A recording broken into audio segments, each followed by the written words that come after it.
Hello and welcome back to another episode of a Cozy Christmas podcast.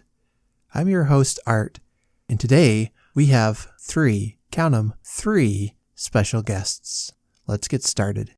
A few years ago, I came across a Christmas website called mymerrychristmas.com, and I immediately fell in love with the community and with their desire to have a place for Christmas fanatics to gather from all over the world all year round. And it's a wonderful, positive community of Christmas fans. And so in today's episode, I'm going to talk to three people from mymerrychristmas.com that I met through the website.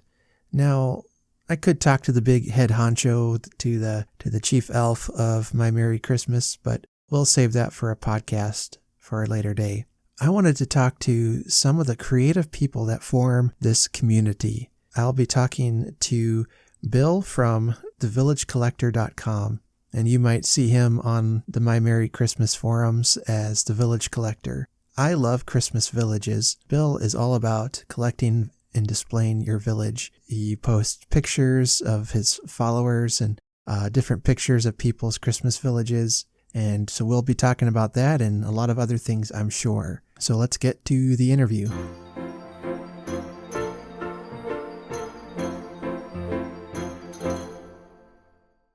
I am with Bill from the Village Collector, and I got to meet him online at the mymerrychristmas.com forums. And I love Christmas villages. And so this was when I saw his posting of pictures of Christmas villages and on the forum, I was pretty excited. Bill, welcome to the Cozy Christmas podcast.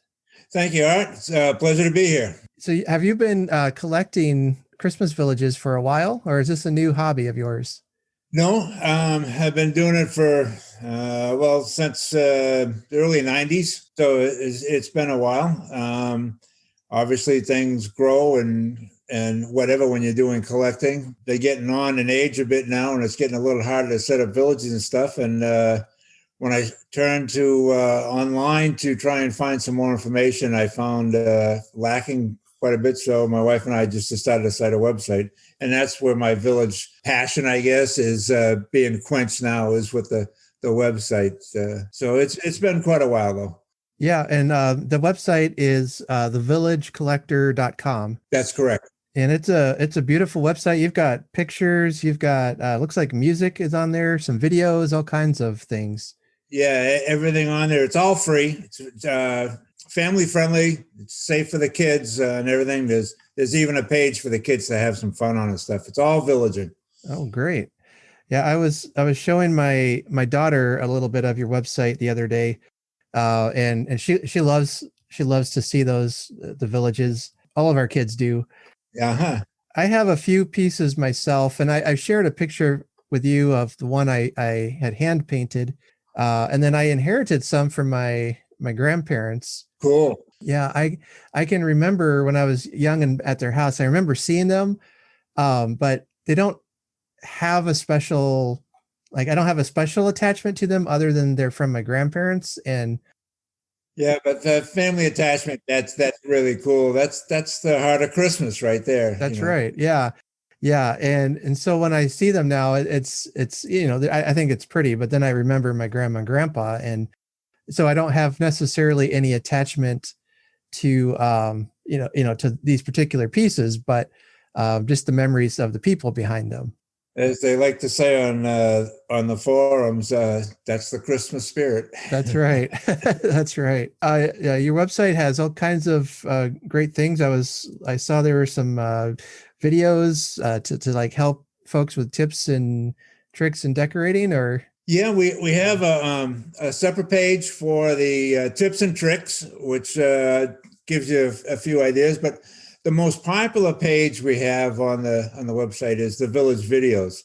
We highlight some videos that we find every week. They're up only for a week, but we're in the process now of sorting through them for our second Hall of Fame induction for the video. So as the season winds down, we'll start putting them up on the website, the selections, and then the viewers of the website do the voting on the final vote. Who was there? But the videos are without doubt the most popular section of the website. Yeah. For a podcast, we're all audio, so it's hard to show our listeners what these things look like. But videos are the way to go, definitely. Well, I invite the people to come to the website and they can see them there. Yeah, absolutely. I could spend all my time looking at those. Yeah. I like to go to the store like Walmart or some of the bigger stores that sell those, and they have displays set up. And I won't even buy any. I'll just look at them for ages, because they do a great job setting up the displays of the villages. They do. They really do. I'm a little spoiled though, because back what I call, people laugh at me, I call it the golden age of villaging is my pet term.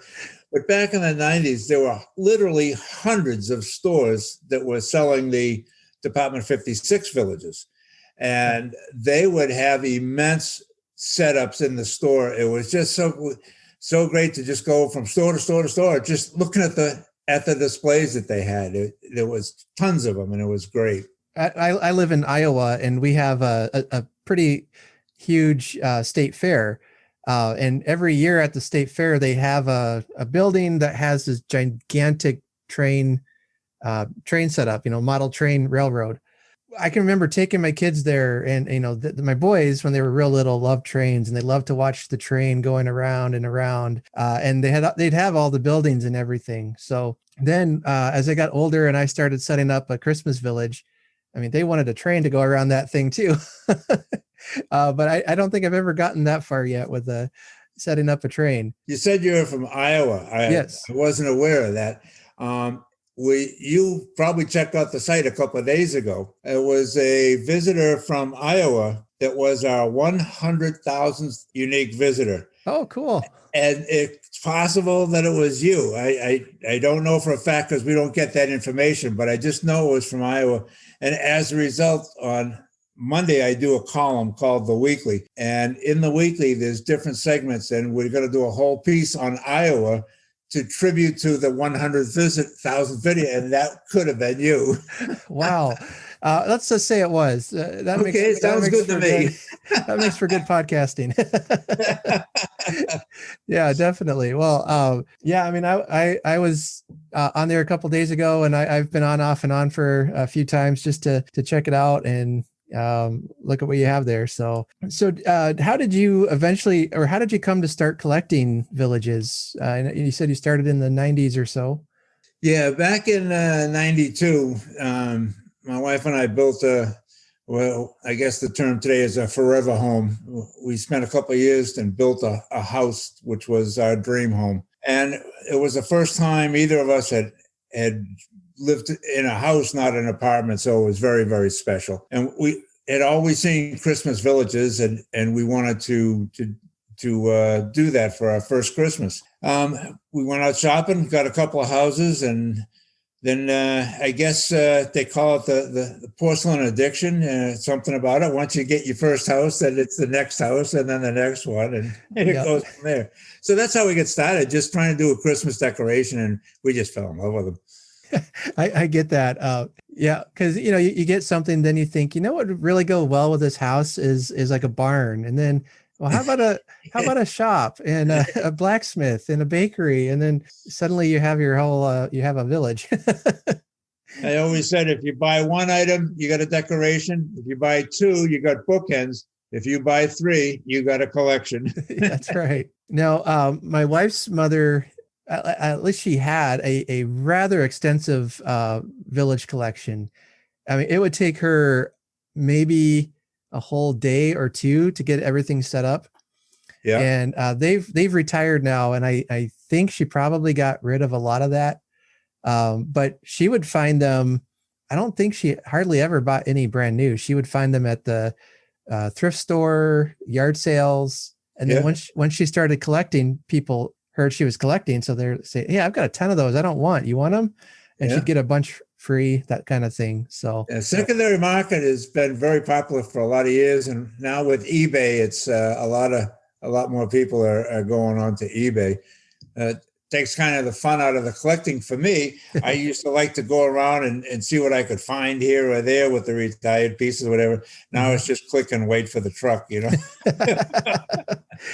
Well, in this day and age, that might be a good thing. Yeah, We're all true. stuck inside. True. Yeah. Because I like to get the kind that you have to paint. Yeah. I don't find a lot of them out in my area. I mean, I live in a rural community, so any major store we have to go to Omaha. It's an hour away. So I went on eBay and found a couple of, and that's kind of where I've been finding the buildings to paint. And I know one year for Christmas a few years ago, I got several paintable village pieces.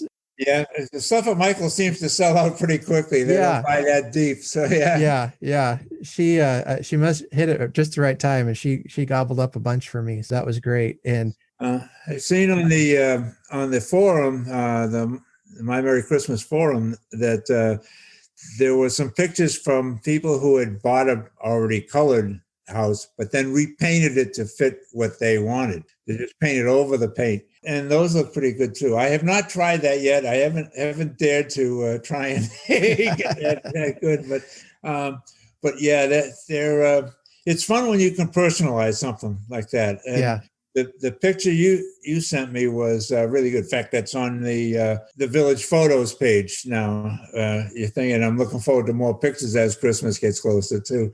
But it looks like fun. It really does. Somebody had asked me if I had painted it white first and then painted over it. And I did on one of them, but I don't know if it was the kind of paint I was using or what. There was a lot of bleed through of the white into the other color for whatever reason. So mostly I just put the color right on the white porcelain, and I don't, I'm not a professional in any stretch, but that seemed to work, and it gave me the desired results. So yeah, personalization it gives a special meaning to everything. I just think that's really great. I really do. So what would you tell someone who said, I am interested in collecting Christmas village pieces? Where do I start? Well, the easiest place to start is just go to whatever your closest store is and look around. It's got to the point now where there's literally dozens of different brands. Some are more detailed than others. I won't push a particular brand or whatever here. I mean, there's tons of them out there, but any of the major stores now it's so common. It's become more of a commodity now. Everybody's got, from the home supply stores to the gift stores to the whatever. I mean, wherever your nearest stores are, or online, obviously. But basically, it's just find what you like. Try and narrow down after you see a few, whether you want to do like a North Pole setup, if you like the Santa Claus and the Christmas and stuff like that. Or my preference is the Dickens era. I love the Dickens villages, so I kind of tend towards that. But there's so many different themes that you can start with a theme and then just add however you want. I mean, you don't have to stick to that theme, but it's just, if you're only going to buy a couple of buildings, it's good to find what's out there and get what you like and start from there. Yeah, one of our problems is space. And I've seen some very creative ways of displaying. Yeah, everything absolutely. From a bookcase to some kind of shelving unit. They had it, and you've probably seen several like this. It looks like a Christmas tree almost. It's just rounded shelves and stacked on top of each other. So the misconception is, and there's so many photos out there of these giant villages where people have been collecting forever. The misconception is you have to have a big village. That's not true. You can have just a couple of buildings, 1 or 2 buildings is all you need, and put it on a shelf or put it in a bookcase or a table or whatever, and use it for a centerpiece on your dining table. I mean, that's all it takes to get started and have a good thing. Also, if space is tight, like a small apartment or something, they have a lot of Christmas ornaments now that are the houses, and you can make one a village out of ornaments, just a little tiny houses. So that doesn't take any space at all. So you just adapt for what you have and work from there. And if nothing else, just tune into some place and watch them on the videos or put up a picture, if nothing else, But you can village very easily, no matter how much space you have. You don't need a monstrous space to enjoy it. Yeah. Yeah. We kind of found that out the last couple of years. I had had a few extra pieces, I got some from my grandparents and that, and then Yeah. I'm just like, well, we don't have room for all these things. And there are a couple of the building pieces that, for whatever reason, they mean a lot to me. Like there's Sure. the first one I painted, that has just some sentimental value. But yeah, so then we started realizing, like you said, well, we can put 3 or 4 up on the piano, we can put a couple over here and just kind of scatter them out. Yeah. That's becoming actually the most popular way to do it now. People with big collection and collecting for so long, they just have too many to put out unless they build another wing on the house, Yeah. But you don't have to put everything up every year. You pick a few out of your collection and put them up, and then next year you might pick a few different ones or whatever. But you don't have to put everything up to still be a collector. I liked your idea of putting them on a bookcase or using them as a bookend, because I got a lot of books. So I'm just now picturing my bookshelves with little houses tucked in between. There you go. That's going to look nice. As soon as I can unbury them from the basement. Storage can be a problem for people, whether the boxes don't outlast the porcelain or a lot of the boxes, the ones I inherited, the boxes were just in tatters. Right. So I had to get creative with storage. Do you have any good tips or hints for us? First of all, if anyone wants to get into collecting and they think seriously about it, boxes are very important. A box can add a tremendous amount of value to what your piece is. If you don't care about the value or something like that, then it's not important at all. But a piece with a good box will always bring a lot more money if you're trying to sell it on eBay or whatever.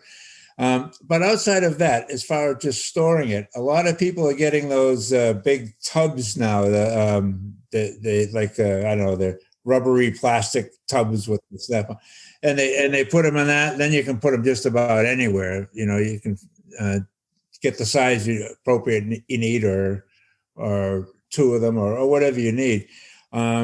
We have a large closet that we just keep everything in. We call it the Christmas closet. Everything in there is for Christmas. But that's it's wherever you can fit it. But if you're going to leave them in like an attic or out in a garage, I would really recommend putting it into some kind of container first to protect them. Those containers you're talking about, they're I think Rubbermaid is the company or something like that's that. One of them, yes. Yeah. And I mean, they're big guys and they're pretty sturdy, and you can get a lot of things in there. So absolutely.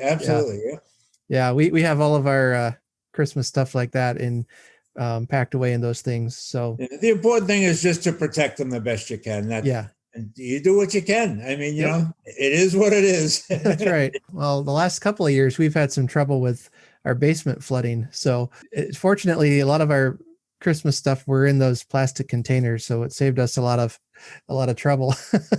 Wow. So that held up for you with the flooded basement. That's great. Yeah. And we didn't have, very deep water. I think it was last year. We probably had maybe an inch or 2 in the basement, which was a lot for us. Some people have their basements completely filled. Right. It's been pretty bad with flooding. Those boxes really, really paid for themselves for you. Yeah. Kept our stuff dry. Well, I also like to talk about just Christmas in general and folks' love for Christmas. And I'm going to assume you have a deep love for the holiday. I do. Yeah. I really do. I've been very fortunate since I was a little kid that Christmas was always big in our household every year. If you grow up with that, it's contagious and you stay with it. And we've had, in fact, I mentioned that when we started, we designed the house and built the house that we're in now. We designed high ceiling and extra outlets by the big front window so that we could put the tree there. I mean, that's how much we got into it. We designed to do that. So nice. That was fun. I love Christmas. No question about it. The website mymerrychristmas.com. Most people you find there are year-round Christmas lovers. That's what caught my attention. Yeah, that's why I just joined them this year, and I'm real happy with that. Finding that site there, it's a great site. It is. It really is. I joined a couple of years ago, and ironically, I'm probably on there more during, at least in the past. I've been on there more this year, but more during the summer than during actual Christmas time.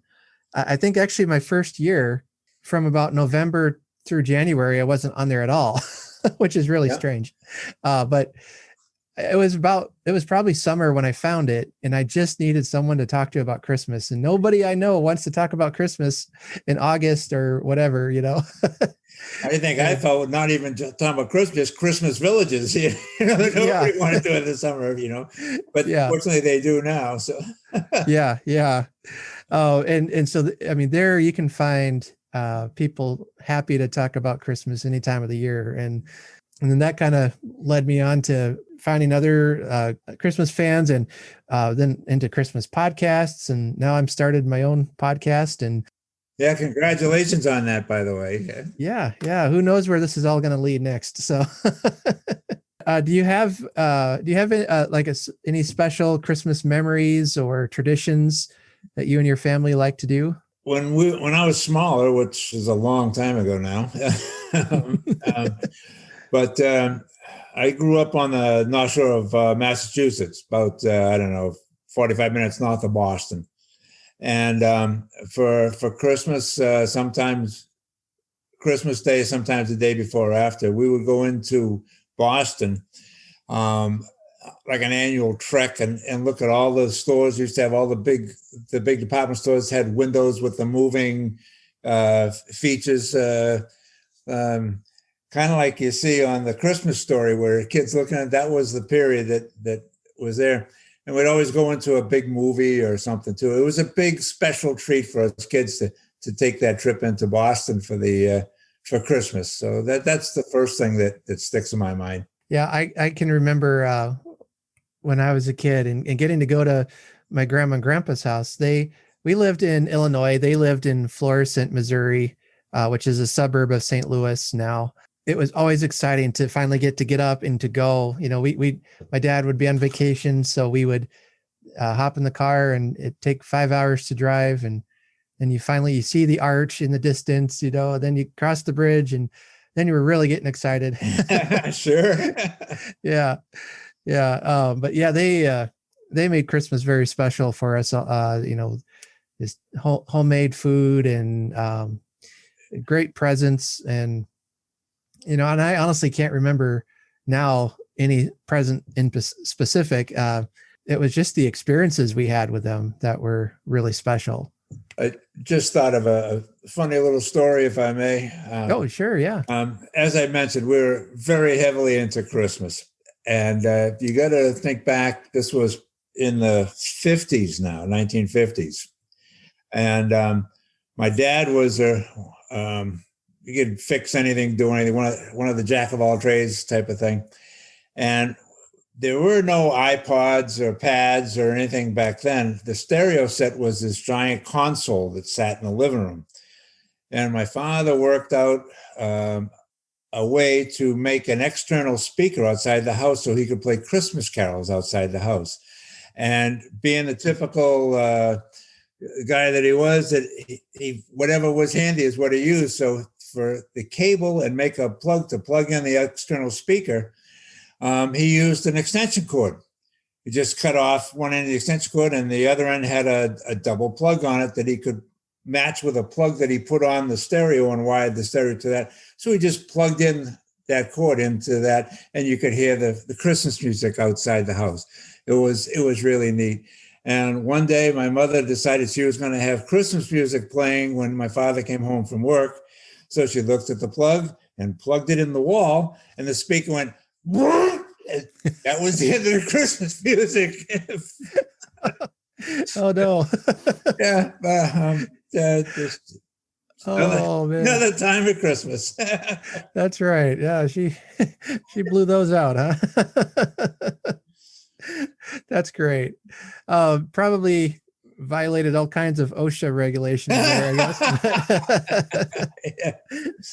Or whoever's in control of that stuff. But that's neat. That sounds like something my dad would have done, or my brother would try to do still, I think. They like to tinker.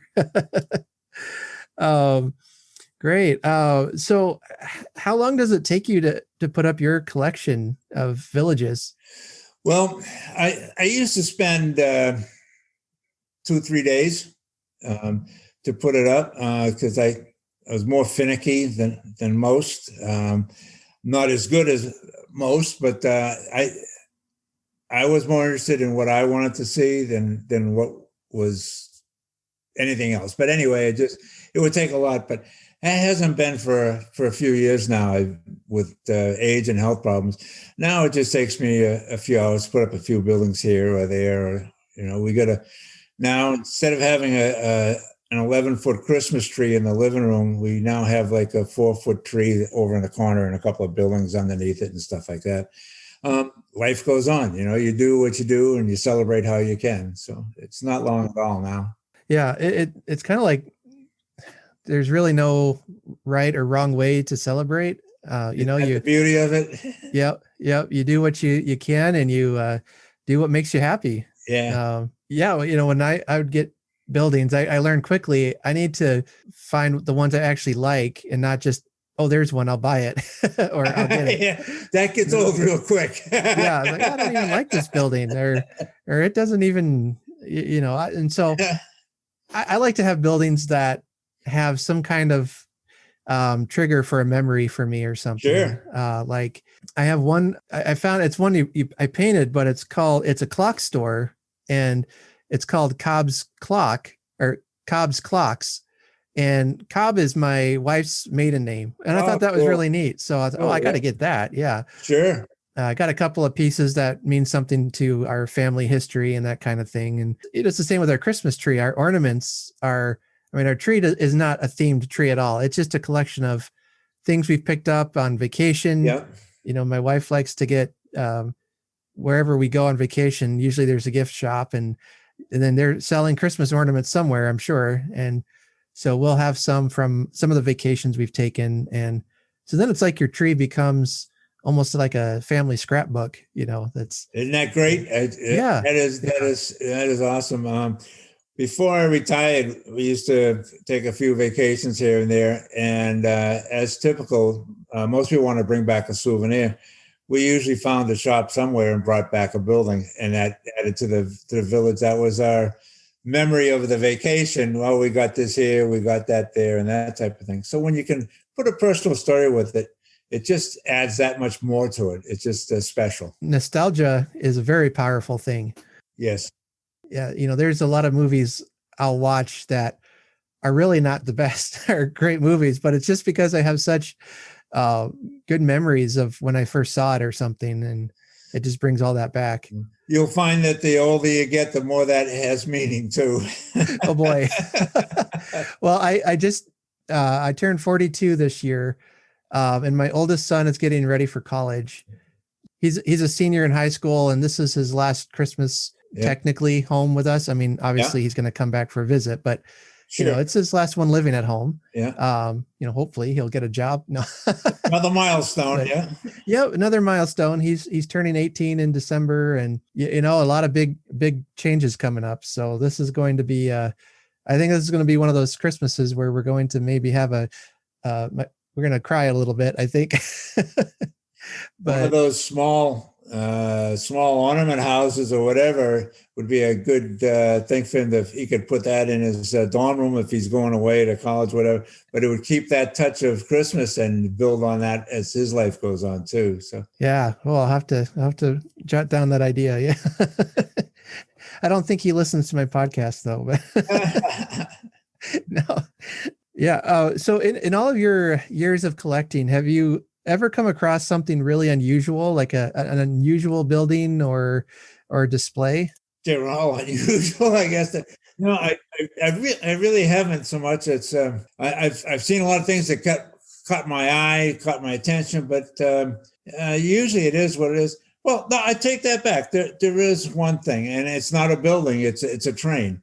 The There was a little train. I think it's still available. At least it's on the secondary market, like eBay, or whatever. The Toonerville Trolley used to be a cartoon when I was a kid, and it's a funky little trolley car. It's like a streetcar, and it wobbles, and it was really, really cleverly done. So if I ever run across one of those again, I'll probably pick that up. Like I was saying, I like looking at the train sets and seeing all the houses. Yeah. I don't know, something about miniature is just really neat. Yeah. But then they started making like Halloween villages, Yeah. and that's been kind of interesting. And I don't collect those at all.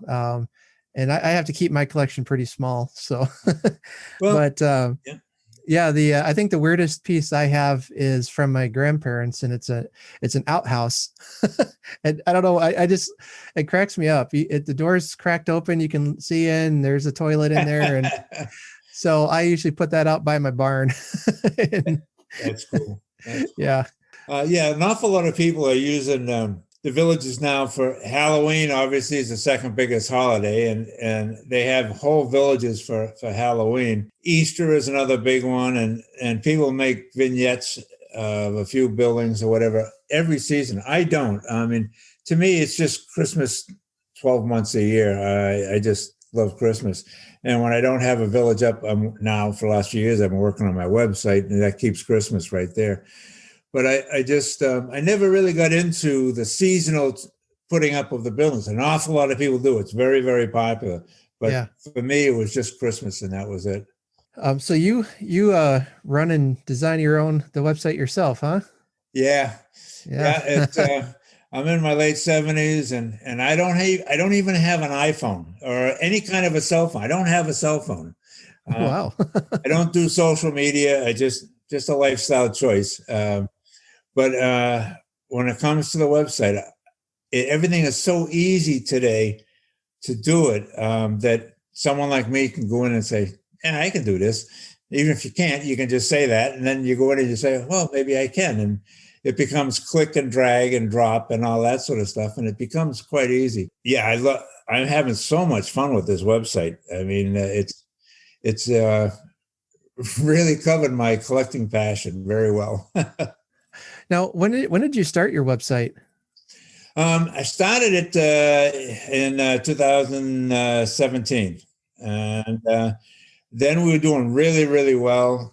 I wound up in the hospital and laid up for like almost a year that we were off the air, but the site still kept picking up visitors while we're gone. And then back I think it was around February of this past year, I was able to get back on it, and it's been going really, really great. We just passed, as I mentioned earlier, just this past week, our 100,000th unique visitor. That's not how many visits, that's how many people have visited. And when someone comes in, it registers what country they're from. I don't know anything about them, but the country. And just this morning, we got our 148th country that someone's visited from. And that, to me, was really, really cool. The guy doesn't even have a cell phone, and we got 148 countries visiting our site. And we keep track of that right on one of the pages there. It's fun. My podcast host, they keep track of downloads like your website and where they come from. And I think last week or two, I finally had somebody download in every one of the 50 states. Although actually, no, I think Alaska. I'm still waiting for Alaska. So come on, Alaska.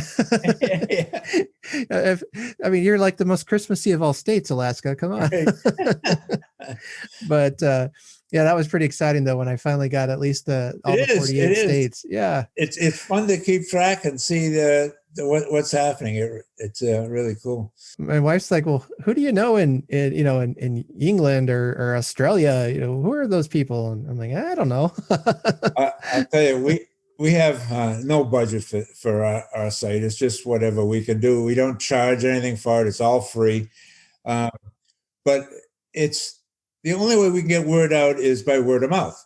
tell your friends and this like that. And I'm always saying, and don't forget to tell your friends, because there used to be a commercial on TV about some kind of shampoo that they told two friends and they told two friends and so on. You never know who you might mention it to that all of a sudden brings in another 50,000 viewers from some ridiculous connection to someone or whatever. You don't know. So you just cast it out and just keep talking about it, and it grows. It's amazing. It's fun. It really is fun.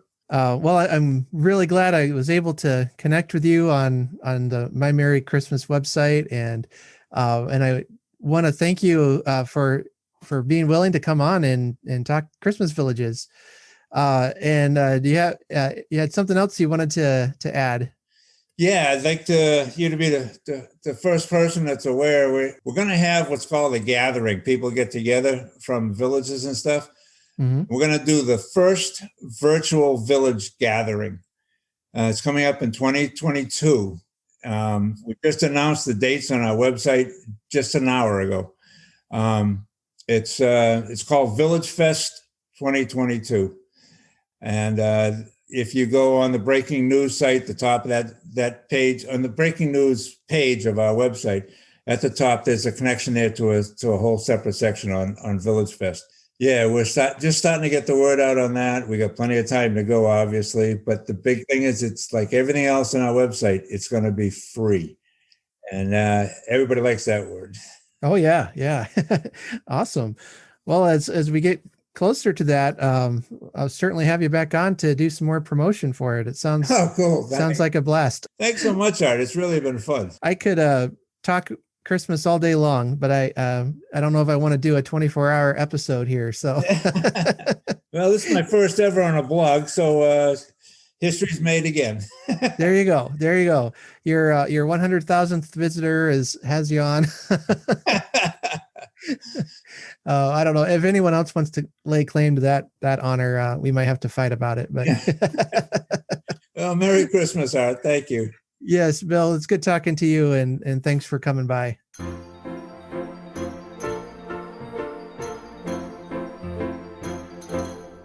Now, listeners know that I love a good story, and one of the main staples of my podcast is to talk about stories and to read them and to share our stories.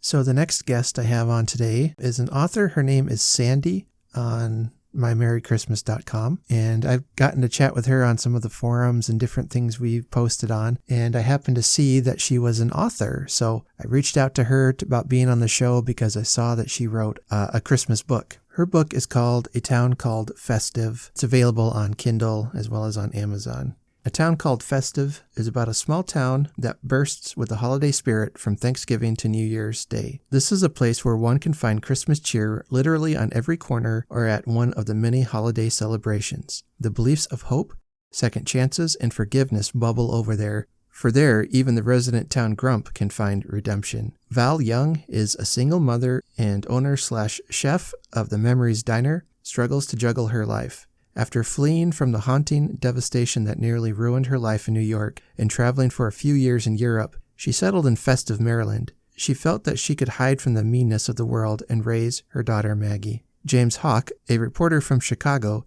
begrudgingly arrives in Festive to cover the Christmas events. After his headline mistake lands him reassigned in the newspaper's style page. Convinced that the town's Christmas cheer is just a tourist money-grabbing gimmick, his mind is set to just get through this assignment and get back on the paper's front pages. After meeting Val Young, he is reminded of her past secrets. Over the course of events, he becomes very attached to Val and Maggie. His dilemma begins as he is pressured by his boss to expose her or lose his job. Here's a little bit about the author. Sandy's interests in writing blossomed after one of her English professors gave the final assignment to either write 5 poems or recite Hamlet's to be or not to be speech. After completing the 5 poems, she continued to write poetry and perform at open mic nights. Several years ago, she read about an article in the local newspaper concerning a challenge to write a novel in 1 month. Sandy pushed herself to completing that task, and after that, she fell in love with creating the entire story and each one of the characters that real people could relate to. Sandy is the youngest of 5 children, and she grew up in the quiet area of Pasadena, Maryland, a small town where one could catch a bushel of blue crabs from the Magathi River in the morning, steamed them in the afternoon while having one's friends over to watch football. Her mother always has a way of making Christmas special, so Sandy is that person who is in the Christmas mode 90% of the time. While she currently resides in Oklahoma, Maryland will always be her heart's home. Sandy's hobbies include pursuing Pinterest for new recipes to make, especially holiday desserts, collecting teapot Christmas ornaments, reading, watching football, and hunting for that perfect coffee shop to relax in, and of course, anything and everything Christmas related.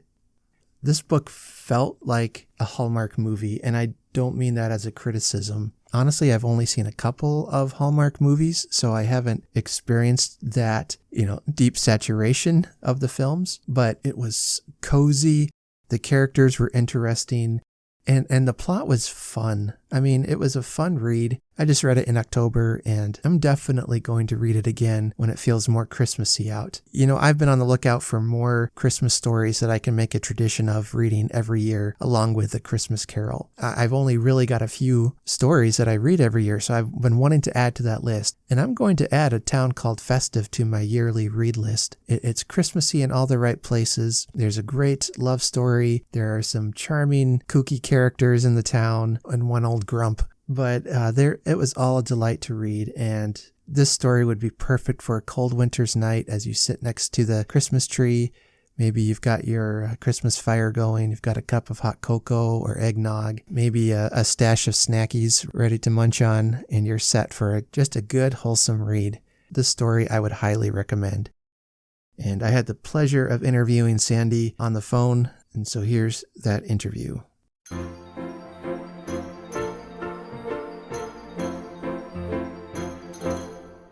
Well, my next guest here is author Sandra Macauley.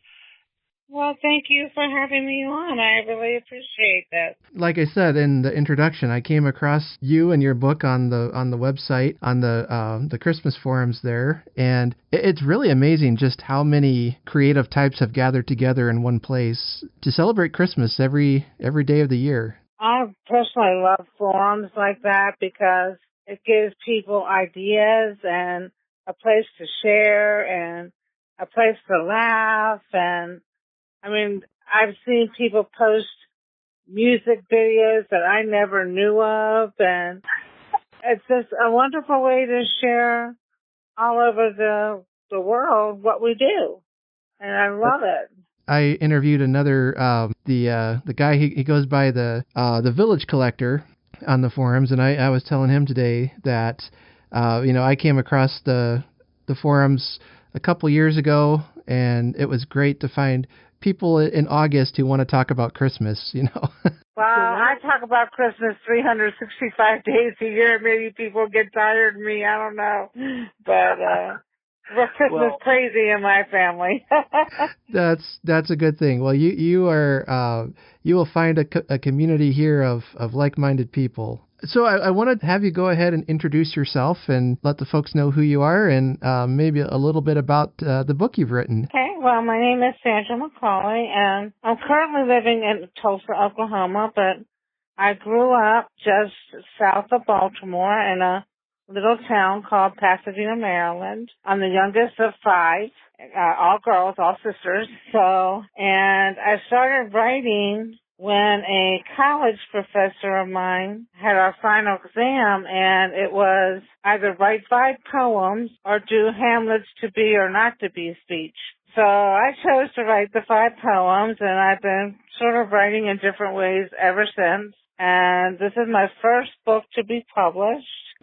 Going into the story a little bit, it's about a young mom, a single mom, who had tragedy in her life when she was living in New York. And she is the owner and chef of a place called Memories Diner. And after the tragedy happened in New York, she went to live in Europe for a few years. But she came back to the States and she settled in Festive, Maryland, which is a town that goes Christmas crazy from Thanksgiving to the Christmas Eve. They have, I think I put it was 14 different Christmas festivals. And then what also happens is there is a young guy whose name is James. He's a reporter from Chicago. who is sent to cover this town and their festival because people from all over the world come to this town every year after year after year for these festivals. And he thinks it's a gimmick,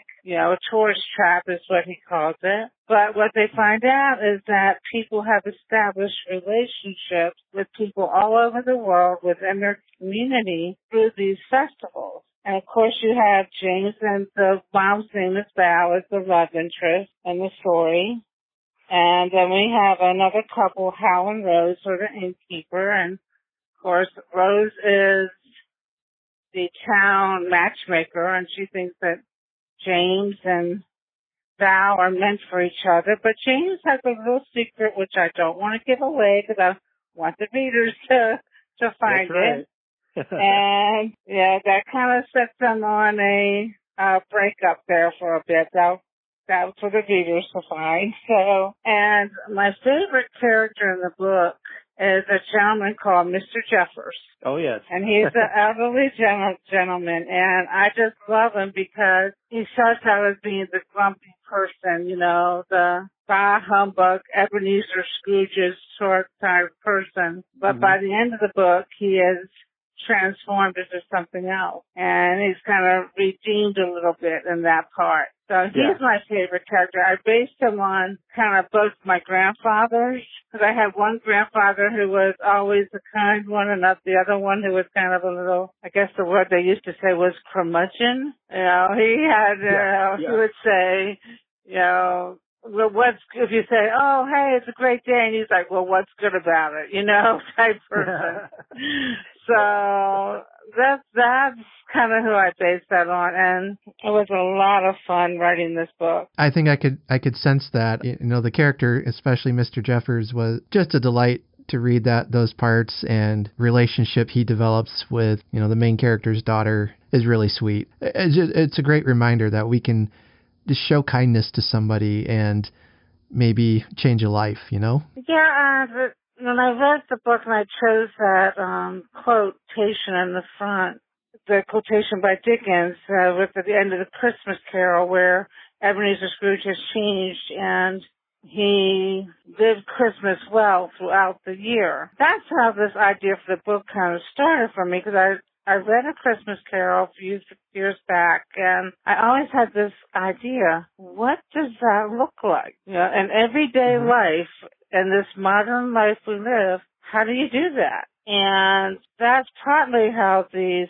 story started for me. And then, kind of a sad note, I went home for my mom's memorial service back to Maryland, from Tulsa, Maryland. I stayed a few extra days, and I went back to towns like Frederick, Maryland, and Newmarket. And I think this book was some sort of gift because I didn't even have an inkling of writing it. I stayed at the hotel, and within 2 days, I had the outline for my book. And I've never experienced that. So I was like, something is saying, you got to write this. So I credit Mom, for that. I've been looking to add to my list of books I read every year at Christmas time. I mean, I love A Christmas Carol. If anybody has listened to this podcast long enough, they know that, by the second episode, I was talking Dickens as much as I could. But, I'm wanting to find more stories to read at Christmas time because it's such a great time of year to read. And so when I read your book and I just greatly enjoyed it, I'm definitely adding it to my list of books to read at Christmas time. Well, that's great. Thank you. I think I said it was kind of like a Hallmark movie, but, not in a bad way at all. I don't mean that I know some people love those movies, some don't. It's just like being wrapped up in a warm blanket, as you read it. It's very cozy. I think if you experience small town, you always have those people that, you have the couple that run everything. The mayor thinks he runs everything, but it's actually in this book, it's Hal and Rose. They run everything.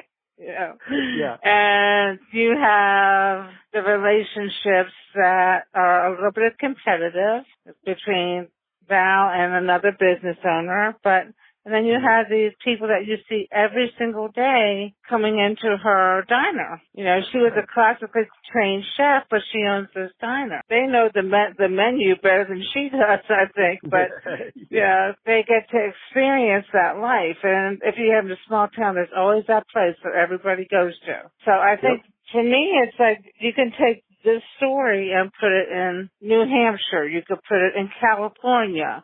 You could put it in New Mexico. Wherever there's a small town, that's where these characters are, you know? Yeah. I live in a small town myself in rural Iowa. We're a town of 700 people. I mean, very, very small town. I was laughing so hard at your book because I'm like, I know who this character is in my town.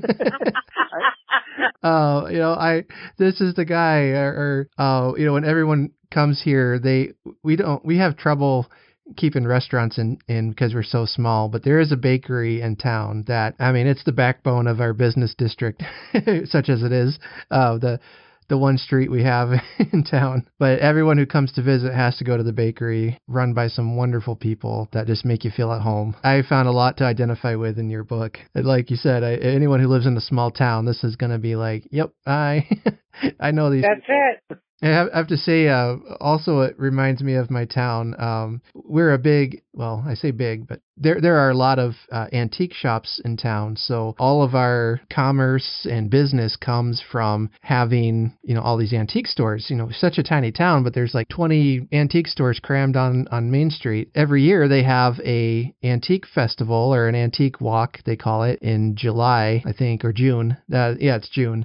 Over Father's Day weekend, and you get people coming from all over the United States to come to this thing. I mean, our town is shut down for the weekend, but it's like you were saying, there are people who come in who have now, you know, made relationships with people in town and friendships, and, you know, they might only see each other, you know, one time a year during the antique walk, but it's formed friendships over that common theme. And then they usually have another antique weekend. It's not as popular, but it's one that's coming up here at the end of November, and it's their Christmas walk. And they have all kinds of fun stuff that go on in town, you know, along with hoping to sell some antiques too. So, well, that's good. Town is, so for me, it was not that hard to believe that this could happen, you know, in real life. You really capture that small town community, and you care about the people that you're reading about. What's going to happen to these two? Are they gonna get together or not? And is this guy going to become nicer and all that? You're just really hooked, and it feels very Christmassy. So it was a great read. I am glad you enjoyed it. If you ever get the chance to experience Maryland at Christmas, it's so much fun. I grew up kind of in between Baltimore and Annapolis, 45 minutes in any direction. There was always something going on. I kind of think I had a little community I grew up called North Shore, and we were doing the Hallmark Christmas weddings before it was on Hallmark, okay? We would have a gathering at Christmas at the Christmas tree little area and sing Christmas carols.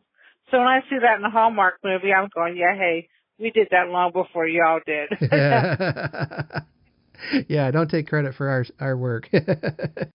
Well, you talked a little bit about how you came to write the book. I mean, did you ever really imagine yourself that you would be a writer? Well, I was always interested in the arts, more so acting when I was like in high school and early college. My life kind of took a change, and I didn't imagine myself being a writer, but this is kind of what flew out of that professor challenging us to write the poetry. And then years later, I read an article in a newspaper that challenged people to write a novel in a month. And that's a lot of hard work. But yeah. I took it upon my I said, I'm just going to try it, you know, and see what comes of it. And I did it. So then I've been writing since then. And I have some things that, you know, mostly this is the first thing I've had that's been published. But there are other stories that I'm going back and working on now that I hope to get published in the future. I was going to ask if you had another book coming out soon or plans to keep writing. I am keep writing. I'm going to write. I'm working on the sequel to A Town Called Festive. Oh, good. So I am working on a sequel to that. And then I have another book that I wrote years ago that I'm going back and re-editing it, getting into the proper form. And that was called, that was a murder mystery. Total genre change there, but it was written in for, it's called Buried Lives in Montana is what I'm working on right now. That too.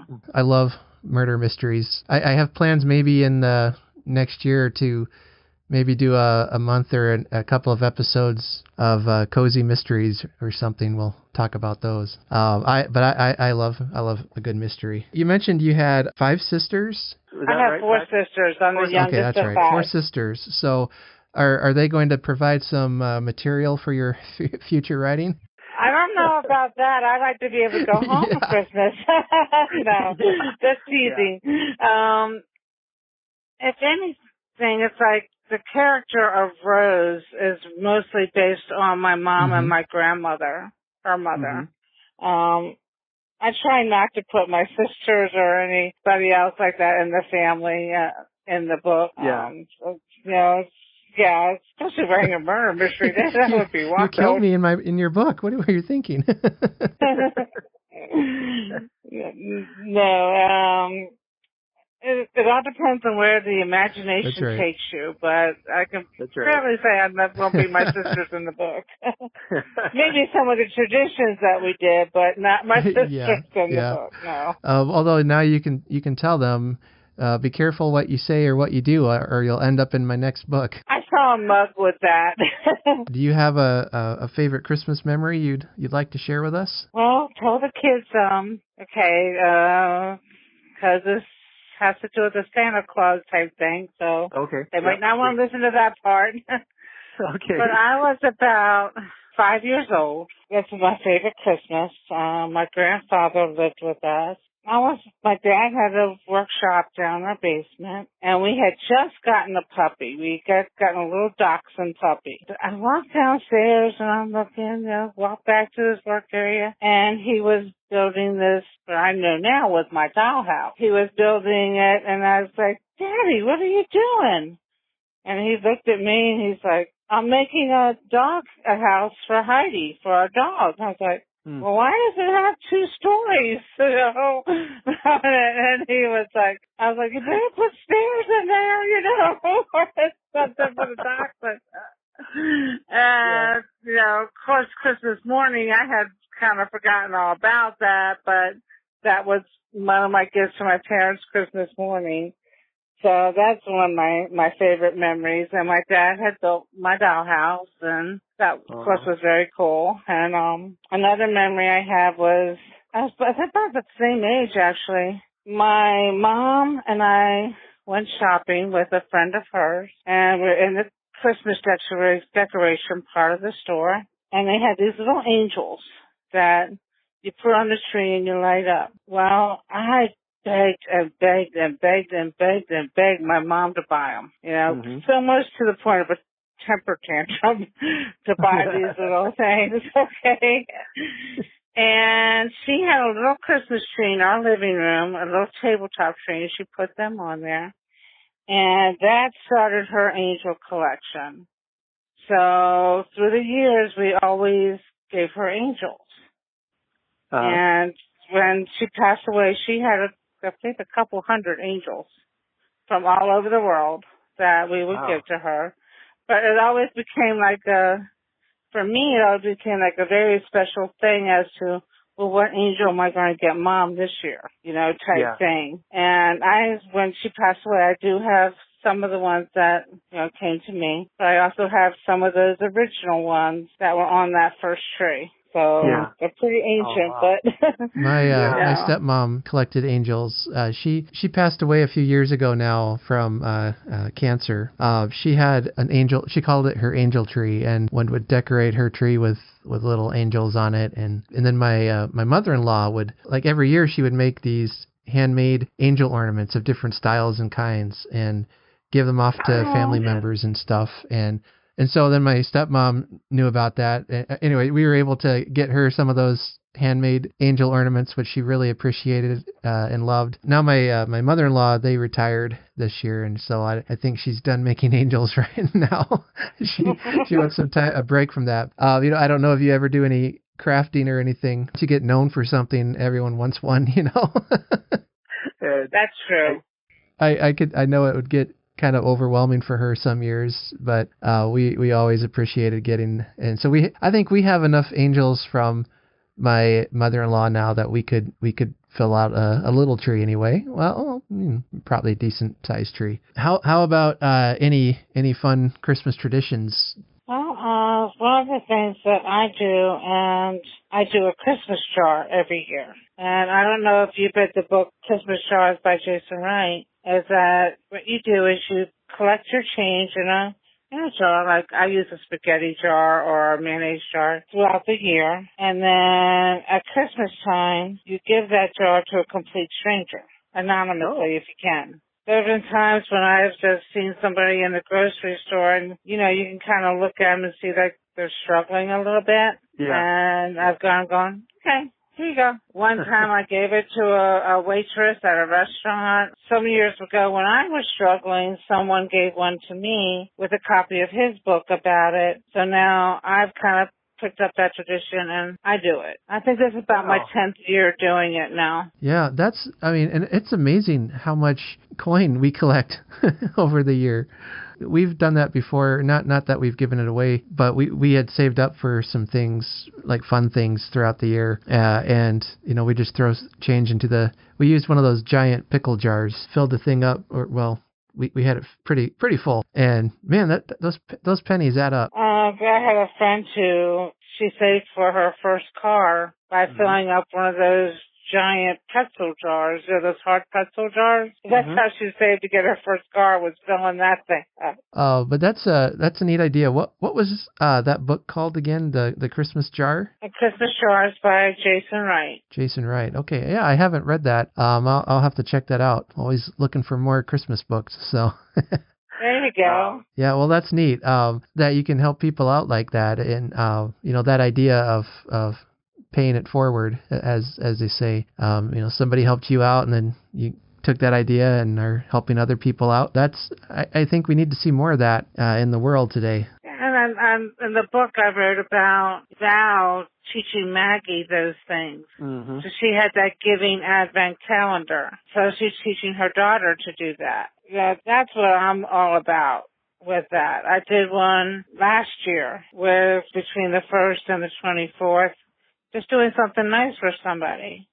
Sending a Christmas card to soldiers or a Christmas card to the people that work at the retirement center, baking cookies for, I call them my tire guys, the people who repair my tires or stuff like that. I did that this year with COVID. That's kind of put a damper a little bit on that. I'm trying to do something, but I'm hoping next year I can come back bigger and better and do more. But those are things that, people can do, and a lot of times it's not a whole lot of money. It's just a little bit of effort, and, when you're making a batch of chocolate chip cookies, you make an extra batch, so type thing.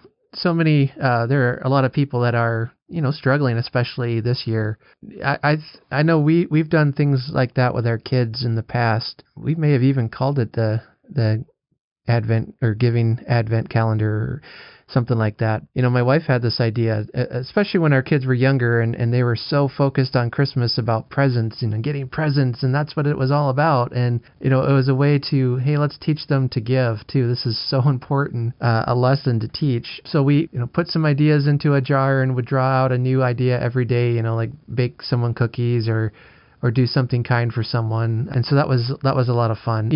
For kids, for some days it was kind of a challenge that they didn't want to do it, but other days they were getting excited about it. And I think it's so important to teach that to kids. It's such a good thing, and you can brighten someone's day with just even a kind word or a simple act of kindness. You can really change a life sometimes. Yes, you can. So let's see. So you've got this book available. It's on Amazon. It was on Kindle, and then paperback. Yes, sir. And it's also available at Barnes & Noble. A Town Called Festive. I recommend you get it. Recommend it to your local library. I think that would make a nice addition to their holiday stacks. My wife's a librarian, so I can recommend all kinds of books to her. I don't know if she ever listens to me, but... Well, Sandra, thank you for coming by and taking the time to chat with me tonight. Well, thank you for having me on, and it's been nice talking to you. You bet. When you get another book published, let me know, and we'll have you back on to talk about it. Well, I appreciate that. So I hope you have a happy and healthy holiday season with your family. Oh, yeah, you too.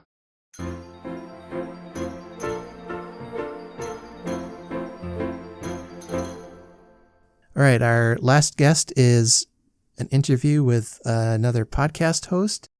His name is Sean, and he's from the Christmas Podcasts podcast. No, I'm not being redundant on purpose. That's the name of the podcast, and it is actually a great podcast that recaps a lot of the episodes from the week. Sean does a great job of getting everything summarized and updated, and then he's been interviewing different podcast hosts as well. And I'll be on one of his upcoming episodes, and then he was kind enough to give me some time in an interview, and so we chat here about all things Christmas. You can also find him on the My Merry Christmas forums as well. I'm here with Sean, the host of the Christmas podcast. If I got the name right. You got it right. We're all about redundancy. All right. If you're not familiar with that podcast, Sean, why don't you tell us a little bit about your podcast? Alrighty. Christmas podcast. It was started up basically because I have a love of Christmas and I love podcasts. I first started listening to podcasts about 8-9 years ago.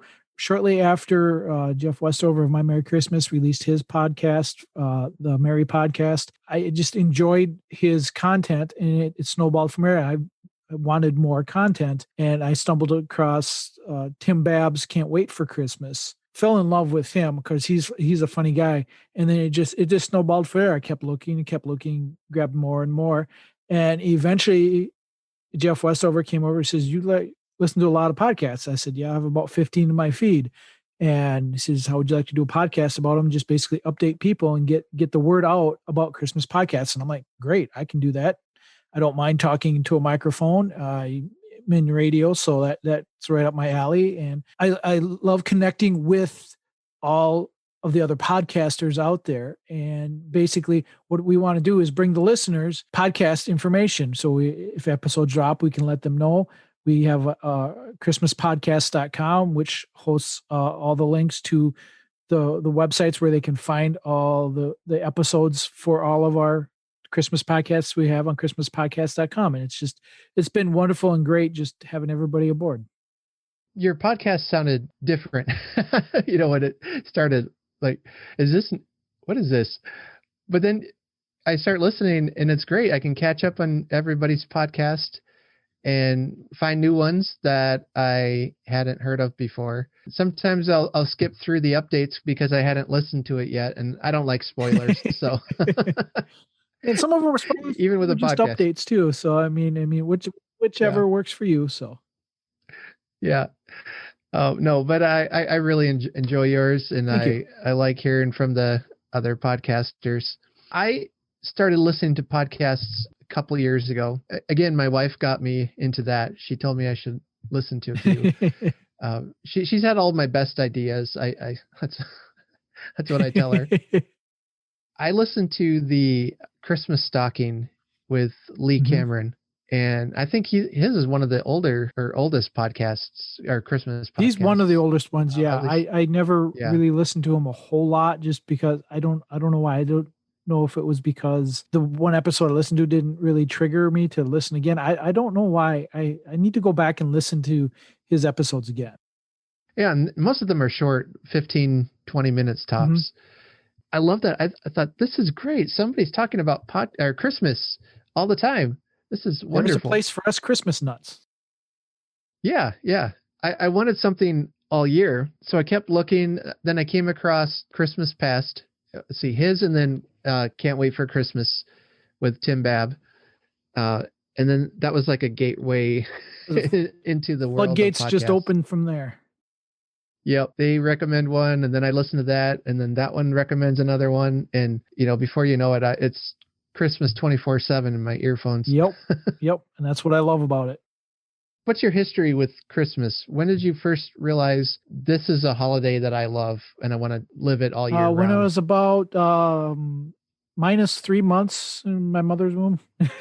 No, I always remember having a love for Christmas. I've had it since I was a little child. I've always had a belief in Santa Claus since I've never truly lost the belief in Santa Claus. My beliefs have changed. Obviously, as you get older, they change.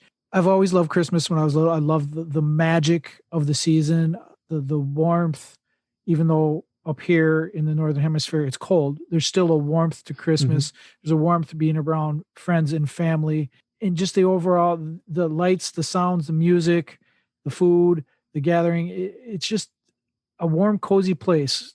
Kind of like it's a cozy Christmas. It's what it is. And that's what I've always loved about it. I've had my ups and downs. Most people say when they hit their 20s, they lose it. I never did.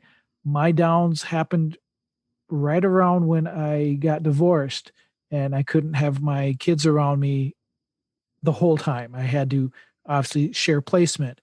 So that led me down. But then I met my wife, and she brought me around to different traditions, and she's actually really opened my eyes, because I was more of a traditionalist. I'd wanted traditional, and I still love the nostalgia of tradition, but I like making new ones. And we've been making new ones since I've met my wife, and it's just been even better than I could ever imagine having Christmas, plus being a part of mymerrychristmas.com and doing all the work that I do with them, with the Tracking Santa, the 50 hours of Tracking Santa. I work intensely with that, and I love doing that. So I've always had a love for Christmas. I can remember as a kid seeing my dad pull out the Christmas decoration box. It is this big, like, refrigerator size box. And then we'd get excited. All right. And then he'd put on these records. And I wish I could remember who it was. It was some choir. I don't think it was the Mormon Tabernacle. The Harry Simeon choir, maybe? That might be it, actually. Every once in a while, I hear one of those songs, and it just takes me right back to listening to those records. But yeah, I've always loved Christmas, and it's gotten worse, or better. It's intensified. It's intensified. There we go. As I've gotten older, my son Ryan, he's done some of the music on my podcast, and he's graduating this year from high school.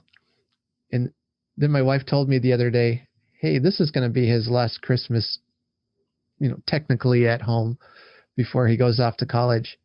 And now I'm like, oh, thanks for that. There's a reality check. I'm going to go you. cry. That's right.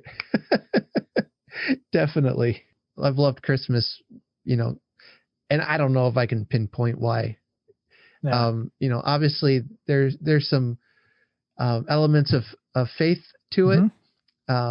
But there's so much fun around it too, with, doing the traditions with Santa Claus, doing, giving presents, and can I say getting presents too?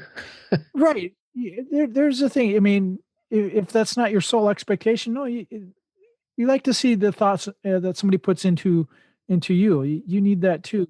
Yeah. Granted, everybody focuses on, the gift of giving, which, it should be. It shouldn't be just about you, but you need a little bit too. So I don't think if that's just a minor part, not a sole focus, I don't blame anybody for having just a little minor part. Right. Yeah, getting presents is fun too. It is. I'm not going to lie. So this is a deep expose here of my life. I like presents. But the Christmas lights, especially, I enjoy those. Oh, yes.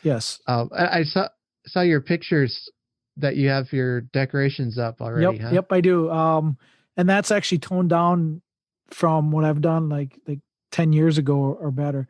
In my first marriage, we owned a house, and my neighbors called me Griswold. Let's put it that way. I mean, it was decked Nice. out the full yard. I mean, all lights all the way around the windows, around the roof lines. And it was, I mean, I love doing it. And I did it solely for my pleasure of displaying the Christmas lights. I love looking at Christmas lights, and I know there's a lot of other people out there that like looking at them too. So I'd put them up for that. Plus, my kids like doing it too. They grumbled a little bit, but now my son is full blown into it too, and he's just as big of a nut about putting lights up as I am. So it's fun to watch. Even though when he was younger, he'd grumble about it, but watching him now with his daughter, my first grandchild, and she helped him. He had pictures up of her helping him put lights up in their little apartment. They just have like an upstairs apartment, but they could put some lights up outside. And he came over and helped put up those lights with me. And that was just spending time with the family doing that stuff. That's what I love about it. The time you spend with the family, the good fun memories. And Christmas was fun when our kids were little, 2 or 3, 4, they get so excited, but I've actually enjoyed it as the older they get. They're able to maybe control that excitement a little bit, so that I can start listening to Christmas music in October without, having my kids running around screaming in excitement for 3 months or 2 months. Right. You mentioned there were a lot of traditional things you liked and enjoyed about Christmas. What are some of the movies you might like, or the Christmas music that's been your favorite? You really want me to narrow it down? I mean, it's like saying which one of your children do you like the best? That's kind of what it is to me. Well, I always say that depends on the day. A Christmas Story is always a big one that's huge with me. I mean, Elf, you got Charlie Brown, anything that was on the television back when you actually had to look through the TV guide and see when it was on. And if you missed it, your whole season was ruined. Those episodes, those little shows like that, those are all great. There's some new ones like Elf. I go back to a new favorite one that's come up for me is It's a Wonderful Life. My dad loved that. I never really got into it when I was younger because it was black and white. I was a child, didn't know any better. And it was a black and white movie, no big deal. But now that I've gotten older, that's something that I love watching. It's a Wonderful Life. Music, oh Lord, my dad was a musician. I grew up listening to 50s and 60s rock, so music has always been in my life. I remember looking at lights with my dad on Christmas Eve, and my mom and my brother, the whole family. We'd go out after we visited my aunt's and uncle's house. We'd have the big family party there, and then just having the radio on and listening to Wonderful Christmas Time by Paul McCartney and the Ronettes, Sleigh Ride, those being on the radio with those shows. So you'd have your modern with your more traditional, like Bing Crosby. Growing up, my parents had an 8-track tape. This is dating me here. An 8-track tape of Bing Crosby's White Christmas, the one with White Christmas and Andrew's Sisters and all them on there. I wore that tape out listening to it. I would put it on any time of the year, put headphones on, and just enjoy it. So if I had to pick kind of one that's the most, it would have to be Bing Crosby. It would be the album. I couldn't pick a song, but it would be that album. That would be probably the top, especially for the most nostalgia for me. It's funny about It's a Wonderful Life. That's a movie I didn't really see until 2 years ago, I think. That was my wife's, one of her favorites. I don't know why we never watched it. Usually our form of compromise is just doing what she wants. That seems to be a common theme. Yeah. But then I actually sat down to watch it, and I thought, this is actually pretty good. This is really good. Now, this film was my grandfather's favorite movie, and not just Christmas movie, his favorite movie. When my brother got married, and he would do this for his wedding toast, my grandfather would. He would do the toast from that movie, and I can't remember how it goes, but there's the thing about the bread that you'll never go hungry. Okay. I see. I can't even. But you know the quote. Yeah, I think I can't. Yeah. Right now, everyone's shouting at. Like, we know what the quote is. Say a Yeah. little louder. I can't quite hear. Come on. Yeah. But I mean, that's how much my grandfather loved that film. He loved that one. For Christmas, he would watch the Alistair Sims Christmas Carol. Right. And that was my first introduction to Christmas Carol and to Dickens, really. And I can remember, going to Missouri to see my grandma and grandpa, and he and my dad would watch this. And, I was a young kid, so the TV's on. I'm going to think, okay, TV's on. I'll watch it. Right. I don't care what's on. And I was just enthralled with that story. The ghosts, they were scary. The uncertainty, will Scrooge be able to change his ways? And will Tiny Tim live? These are things that I think most people know the story so well. We know how the story goes. Right. But I can remember seeing that for the first time, just the impact the story had. Mm-hmm. And then later, as a teenager, I realized I hadn't ever read the book. And so I went to get it from the library, and, it's this really skinny little book. And I thought, is it edited? I want the full story. Right. And no, that's it. It was a short one. Because I've seen, other Dickens novels, and they're huge. Mm-hmm. They're giants. Long story short, I read that, it's one of those moments that just change your life, that this is a powerful story, and it's become one of my favorites to read every year. My introduction to A Christmas Carol was my mother got me a 3 LP set. It's 2 LPs of Disney Christmas songs, and then it had Walt Disney's adaptation of A Christmas Carol. So you had Scrooge McDuck, and this was on an LP record player. So you had Scrooge McDuck, you had Mickey as, just like you see on TV. You had Scrooge McDuck as Scrooge, you had Mickey as Tiny Tim. But for the ghosts, instead of Jiminy Cricket, it was Merlin the Magician was the ghost of Christmas Past. They still had the giant as Christmas Present, but they had the witch from, I can't remember which one it is, but it was Old Cackling Witch instead of Pete. So that's how I was introduced to it. So I was actually a little disappointed when I saw it come on TV and they changed those around. That was like I said, that was my introduction. So you go from Disney's version of A Christmas Carol, which they stayed fairly well to the book, but then you go to read the book and you're going, wow, that blows your mind, just how in depth Dickens was with that book, and how dark it actually did get. Yeah, and I actually reread it this spring because why not? Like I said, we were all inside. Yeah. Just some of the lines he uses are so applicable to our world situation. I can remember like last year reading it and or maybe the year before. I don't really want to get too political, but it was talking about the children, ignorance and want. Yep. And I know so many people who talk about immigration and poverty. They're just a problem. Get rid of it.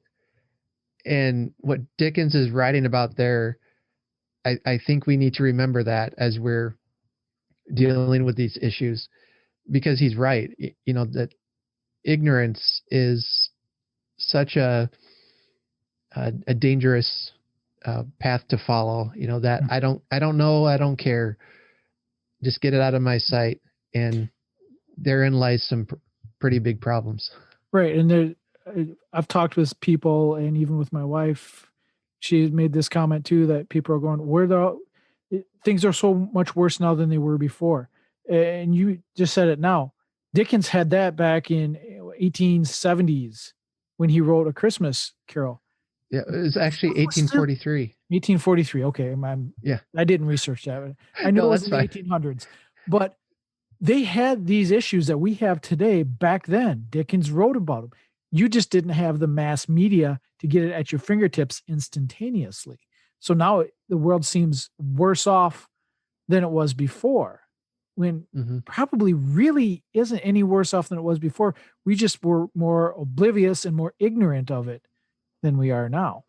So, and Dickens' A Christmas Carol, writing about that stuff, to me, is one example of that being true. I always try to imagine what would Dickens do with social media. Oh Lord, You know, I wouldn't even want to imagine. He's probably rolling over his grave right now because of all this. yeah. I don't think any politician would be safe from him. No. He'd be calling everyone out. You're very involved with the My Merry Christmas website. Can you talk a little bit about that? The biggest thing I'm involved with is the 50 hours of tracking Santa around the world. It's basically 50 hours where we have the people from the forums of mymerrychristmas.com. They put together hours of music, whether they assemble it and edit it themselves, or they send me the music and they record their voices and what they want to say, and I put them together. That's basically what I do. I'm like the program director there. And then we insert updates from the North Pole. We get audio updates from the North Pole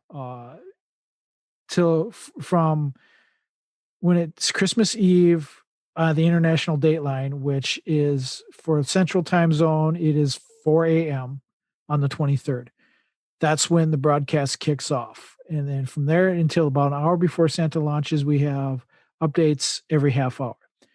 About an hour before Santa launches through basically the rest until maybe an hour or two before Santa is done going around the world. There's updates every 15 minutes from the North Pole. We get elves from the North Pole that give us updates on what's happening at the North Pole in preparation, when Santa's in flight, where he's at now, and his dealings there. And I assemble all that stuff and put it together in the hours, and then we broadcast it for everybody to listen to from the 23rd through Christmas morning. I've heard it talked about, but I don't think I've ever actually tuned in to hear what it is. So this year, I'm hoping to do that, at least for some of it.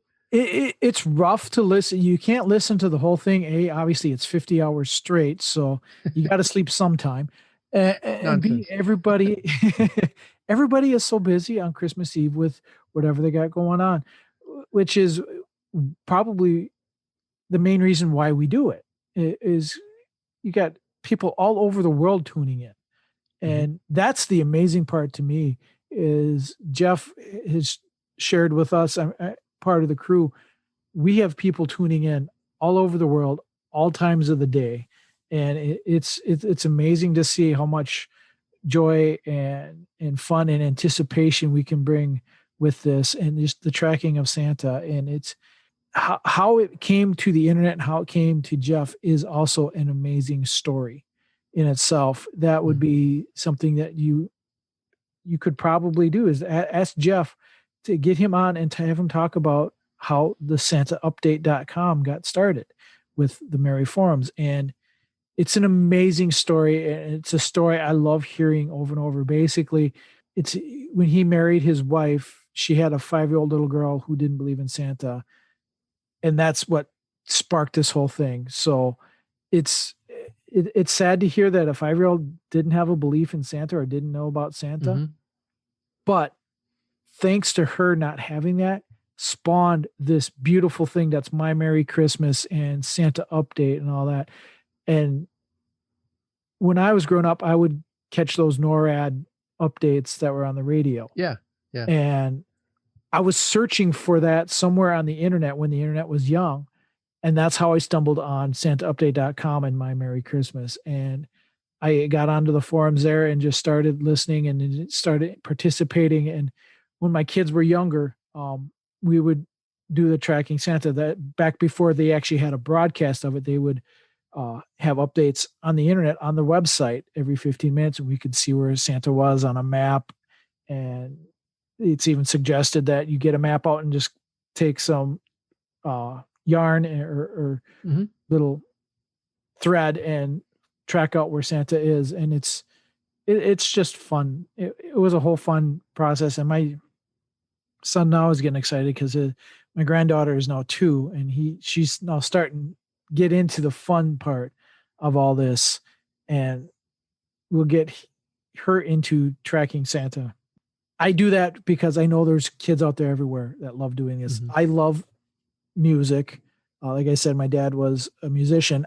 I never learned to play an instrument, and I don't have confidence in my singing voice. So that's why I went into radio, and so I could play the songs that my dad played, and that just snowballed from there. And my love for Christmas came in, and then that's how I got into it with My Merry Christmas. And it's a blast every year for me. It has never gotten old, and I've been doing this for like 5 years now, and it's a lot of work, but it's a lot of fun work, so it doesn't feel like work.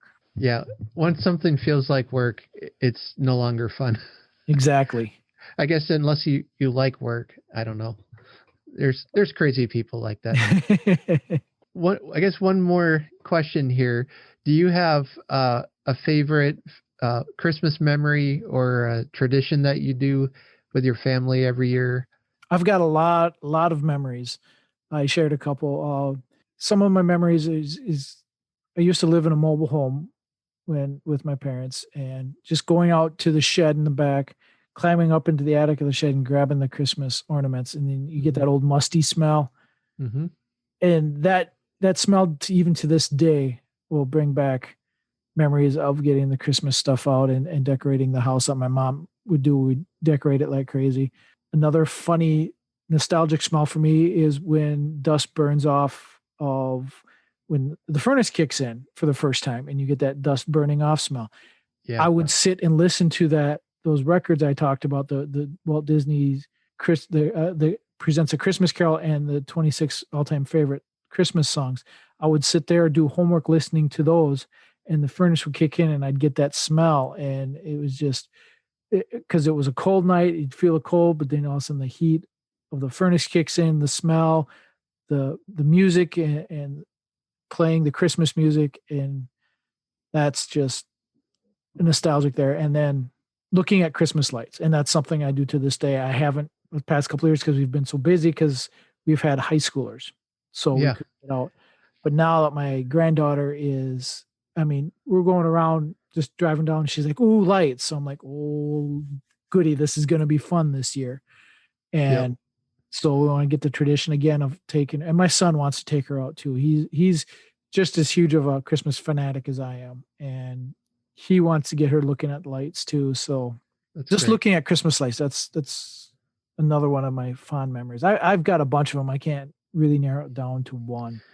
We love to drive and look at the Christmas lights. And, today it snowed and my son put on a Christmas t-shirt and he was like, "All right, let's listen to Christmas music today."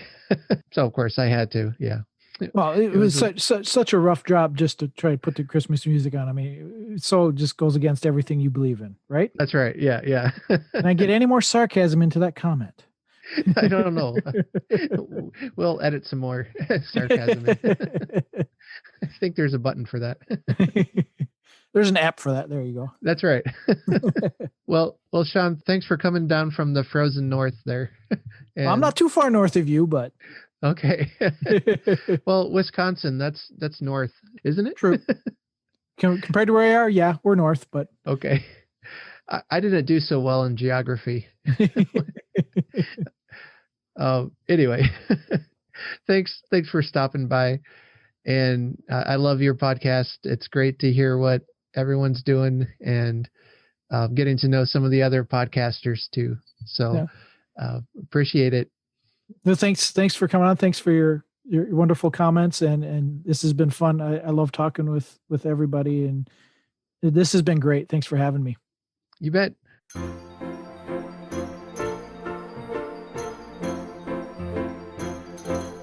So before I go, I do want to leave you with a Christmas poem by Paul Laurence Dunbar.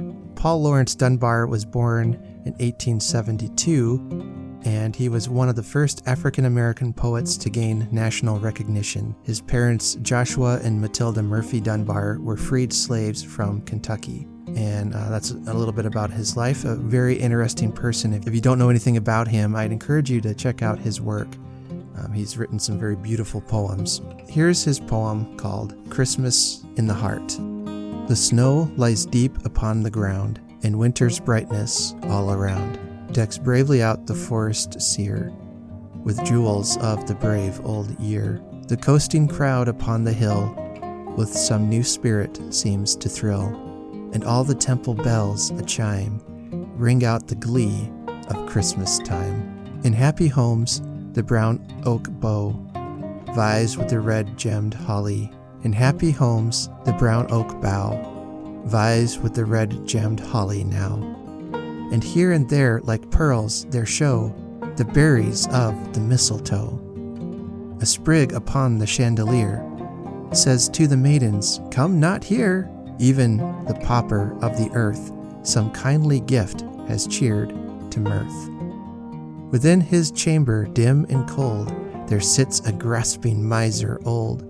He has no thought save one of gain, to grind and gather and grasp and drain. A peal of bells, a merry shout assail his ear. He gazes out upon a world to him all gray and snarls, "Why, this is Christmas Day!" No, man of ice, for shame, for Christmas Day is no mere name. No, not for you this ringing cheer, this festal season of the year, and not for you the chime of bells from holy temple rolls and swells. In day and deed he has no part, who holds not Christmas in his heart. And that was Christmas in the Heart by Paul Laurence Dunbar. I really like that poem. It was a very beautiful little poem. I thought I would share that with you today. And so that's all we have for today. Be kind to each other and share your stories. And remember that there is nothing in the world more irresistibly contagious than laughter and good humor. Have a very Merry Christmas.